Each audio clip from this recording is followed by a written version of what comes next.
I-delay natin hanggang January at uutusan natin yung mga universities na lahat ng subjects na may lab, OJT, internship, etc., i-reschedule nila sa second semester. So sa first sem, ang ituturo lang lahat ng mga klase na regular na pwedeng lectures, theoretical do sa first sem. I-move natin sa second semester yung kailangang pupunta. So the options will be from the more open, limited face-to-face in low-risk MGCQ areas to the most conservative, do it in second semester. Pero humihingi ho ko ng guidance yung mga private schools in particular tsaka local governments. Kasi hindi ho nila alam ang gagawin lalo sa mga area na wala talagang internet connection. Meron na pong ilang eskwelahan na nagsabi sa CHED na magsasara sila dahil yung enrollment po ay talagang bumaba, natatakot ang mga magulang at estudyante, at meron na hong ilan na nag-report sa CHED. Ang problema ho, wala kaming policy sa pagsara kasi itong COVID hindi pa nangyari sa matagal na panahon, so we're only crafting it. So yun yung proposal, Mr. President, sa higher education. Thank you very much. Mr. President, ang pinopropose para sa general education, sa basic education, ay very similar to option 1. Kasi pwedeng mag-online, pwedeng mag-offline, pwedeng radio, pwedeng television, at kung wala talaga, if all of the above, wala yung tinatawag nating IBM or it's better manual.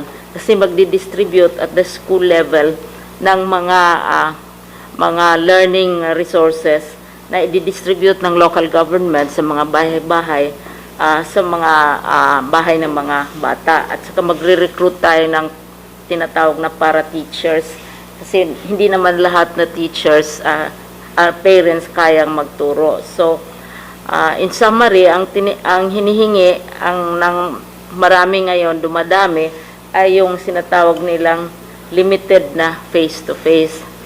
Ngayon, kung tingnan natin, Mr. President, sa ibang bansa, sa Southeast Asia, halos lahat, blended yung kanilang strategy, pero yung face-to-face nila, kunti lang, kagaya ng dinescribe ni Sec Popoy, na maliit na grupo lang talaga, wini-work out ang curriculum. Ang curriculum namin, halimbawa, Mr. President, sa basic education, kailangan 15,000 ka competences. Hindi ka makagraduate kung hindi mo master yan. Pero ngayon, reduce natin to 5,000 lamang.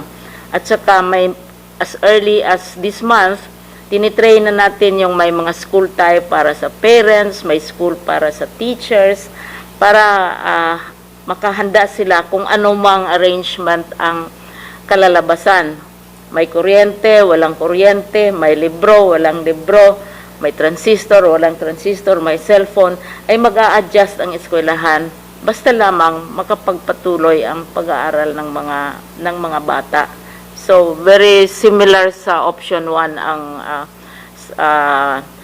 iniisip ng DepEd. Now, going back to NCR and to Metro Manila, yung sinabi ko nga kanina, ang epekto talaga ng pagbulusok ng economy is sa enrollment. Dahil kung ang parents walang mga trabaho, yun naman ang asikasuhin nila, yun ang tinitingnan. So, pero yung sa amin sa DepEd, na-approve na yan ng IATF, May pa lang yung programa. Aprobado na ng IATF yon. Pero yon ang hinaharap namin na debate. Tapos yung school opening also, isa din yung area. Hindi kami nagbabago sa aming stand, Mr. President, na maximum August 24 talaga. Kasi yung sa batas, last day of August. Last day of August is on a weekend. So, August 24, magbubukas na ng klase, whatever form it is. Pero hanggang ngayon, handang-handa na ang mga regions. Sinubukan natin yan sa Navotas. Very successful ang simulation.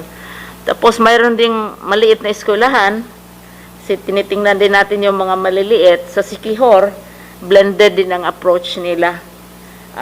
Mga bata binibigyan ng reading materials, ang munisipyo naman nagbigay ng pera sa kanila para mabili nila yung mga materials. Kanya-kanyang diskarte, kanya-kanyang adjust, depende kung anong available na paraan. Pero ang bottom line, patuloy ang pag-aaral ng mga bata. At malaki ang papel ng pag-recover ng economy sa patuloy na pag-aaral ng mga bata. Yun ang aming tingin. Yes.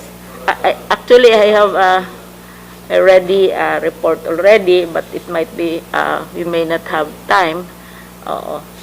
Nandito pati yung arguments for face-to-face or for non-face-to-face. Oo. Yes. Yes. Oo. Sabi nila, sang-ayon po ako na kung pwede pong maaprubahan ninyo, Mr. President, dahil gagawin naman po nila sa tinatawag natin MGCQ, low risk. Ang ibig po sabihin nito, number one, yung pong case doubling time, kung meron man kaso yung lugar na yon, ang pagdoble po ng kaso doon ay aabot more than 28 days po. So matagal bago magdoble, ibig sabihin kakaunti. Pangalawa po naman, yung kanilang kaso ay actually, kung wala silang bagong kaso for the last 28 days, sir, 4 weeks, okay ho yun.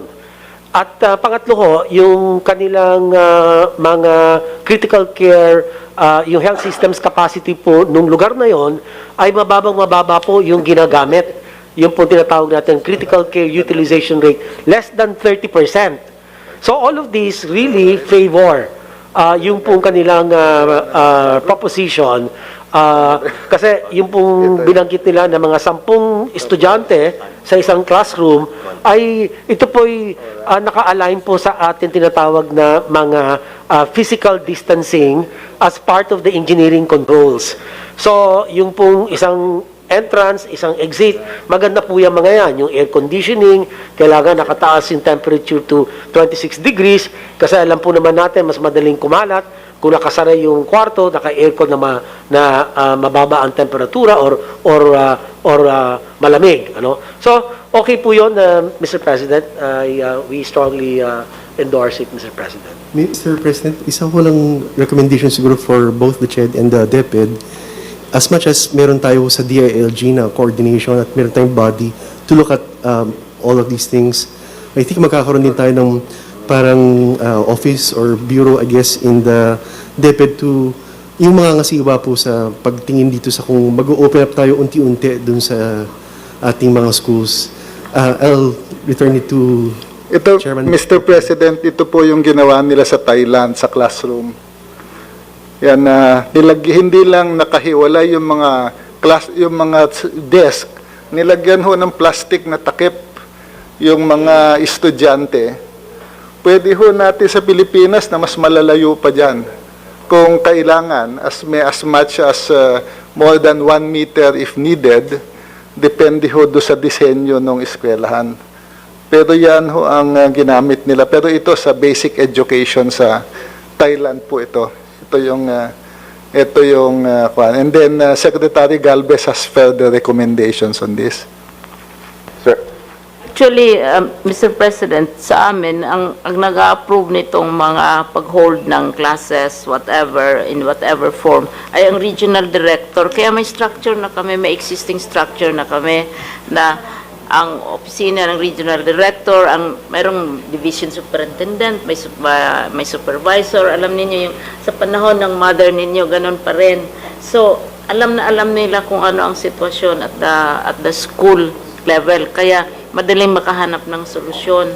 So, yung mga approval processes, mayroon ng structure for approval or for disapproval depending on the terms. Isang dagdag nga namin, Mr. President, sa amin sa basic education, kailangan mayroong water facilities. May tubig kasi hindi naman lahat na lugar may tubig for the washing of hands. And mayroon na kaming existing standards, may guidelines na kaming nagawa. Nandoon na, at saka pwede nang tingnan yung mga eskwelahan, kaya namang mai-inspect para mapabilis ang desisyon. Ang hinihintay lang namin yung affirmation ng policy na inapprove na dati ng IATF.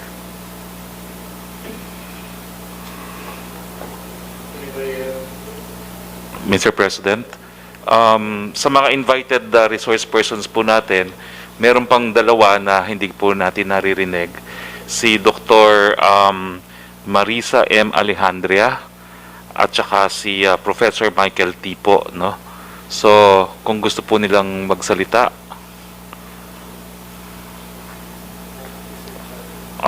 mukhang ayaw nyo na. Ayaw na. Okay. Pero si Professor Rai po is requesting kung po pwede lang siya mag-react daw po dun sa mga options. Pero si Secretary po, Galvez wants to the floor.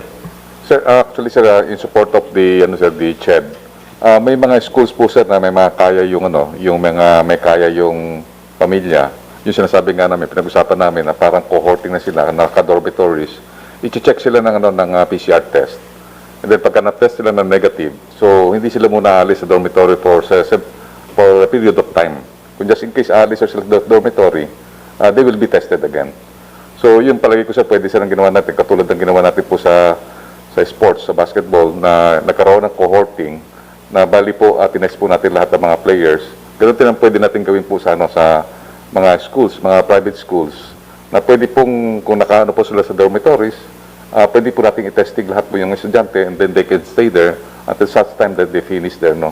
Isa po pwede po, kasi talaga pong naniwala po tayo na talagang importante po yung edukasyon sa atin po. Hindi po natin talaga matutumbasan yung po ng education. Secondly, sir, pwede pong tama po yung sinasabi nyo na dahan-dahan lang po muna tayo. Sa MGCQ, sir, gawin po natin muna siguro, inspekin natin yung eskwelahan, ano ang configuration, ano ang pwedeng gawin at saka hindi po pwedeng gawin. Una, dapat wala pong playground. Kasi po pagka may playground, magkakaroon po ng tawag na close contact at saka mayroon po tayong tinatawag na possibility na magkaroon ng transmission because of mababiolate po yung social distancing. Secondly, yung mga canteen na mayroong mga parang buffet na normally very vulnerable po tayo. Most vulnerable po tayo pagka po tayo kumakain kasi wala tayong mask. And normally, napansin po namin sa aming contact tracing, yung mga ospital, nagkakaroon po sila ng transmission. Pagka po nagda-dine-in po sila, naghahalo-halo sila ng pagkain. At the same time, yung mga yung mga talagang pagka kumakain yung mga workers, yung ating mga vulnerable po, kayo yung yung tatawag natin yung construction workers, nagkakaroon po ng contamination because nagkukwentuhan po habang kumakain. So yung laway po tumatalsik, doon po napupunta sa pagkain, saka nagaan po ng pagkain. So yun po nakita po namin na dapat, bago po tayo magbukas ng tinatawag natin na school na limited contact, ano po sir natin, kailangan makita po natin yung re-engineering, kailangan po makita po natin yung mga protections. Thirdly, kailangan po yung mga ibang mga dapat hindi gawin at saka dapat gawin, at saka yung configurations po na one way in at saka one way out din po na hindi sila magkakapasalubong parang ginagawa natin sa mall. Gagawin natin po dapat yun, and then titignan po tayo, magkaroon tayo ng isang model na school, inspekin po natin, and then lahat ng configuration pwede po natin gawin po na ganon. So yun po ang recommendation ko po, Mr. President, na if we will really decide na magkaroon tayo ng, for example, 10 per classroom, tingnan po natin po yung mga tatawag nating mga strategies natin na magkakaroon po natin, nakita natin na mga 96% walang transmission or even mga 100% na ma-ensure natin na magkakaroon po tayo ng redundant preventive measures para po hindi magkaroon po ng transmission. Yun lang po, Mr. President.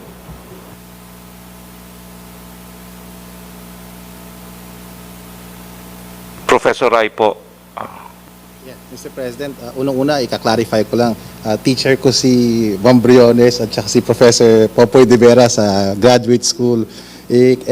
Tama ho yung punto nila. Mahirap i-compare ang Cebu province. This is what I was expressing. Not just Cebu City and Talisay, but our study focused on the whole province. That being said, that's why we provided two options. Kasi ho, napaka-complicated ng NCR. It's the heart-blood. It's the heart of our economy. We can't just simply close it. That's why we have two options. That being said, about the ECQ, it will work in NCR. It has worked before, and it will work even better now under the revitalized leadership, no, and strategies of DILG, DOH, and the team of Secretary Gab. We know better now after 3 months. But then again, we are not using this as option 1. Option 2 lang MECQ. Option 1 is still GCQ. With, of course, the caveat that we will scale up testing, tracing, isolation, and treatment. And we're doing that already. And we feel the impact is it will take a little longer to control it, but we will be able to control it. So these are the options we present to the Cabinet. We want to thank you and the Cabinet for giving us, our very small team in UP, the opportunity to present our study. And we commit as a team to continue to provide, if we have avenues to email, your office, Secretary Duque, Secretary Hari, Secretary Galvez, and Secretary Anyo, advanced copies of our projection. We do this as part of our public service, sir. So wala akong bayad sa UP to. Lagi-lagi para sa bayan. Ito yung amin mantra sa UP. So ito, weekly namin ginagawa yung report. Para lang information lang ba?